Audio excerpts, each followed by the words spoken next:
L-ewwel jum tal-kampanja elettorali spikka wkoll għal mod kif il-kap tal-Oppożizzjoni sejjaħ lil mezzi tax-xandir biex reġa' irrepeta dak li qal madwar 12 siegħa qabel.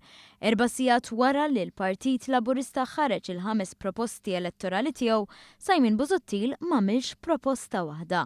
Fil-fatt qal biss li l-kapitli dwar Għawdex u żgħażagħ se jneħħihom mill-manifesto ewlieni u jipprintjhom għalihom.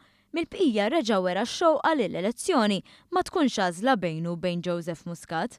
Sa flok irriżenja kif kellu jagħmel Joseph Muscat u ħalla lil ħaddieħor imexxi floku, irridu neħħu lil Joseph Muscat għax Joseph Muscat postu mhux fil-politika. Kien mistoqsi wkoll dwar il-koalizzjoni mal-Partit Demokratiku. Reġa' ikkonferma li min jivvota lil Partit Demokratiku fil-verità se jkun qed jivvota lil Partit Nazzjonalista. Iva, fuq il-karta tal-vot ser ikun hemm il-Partit Nazzjonalista.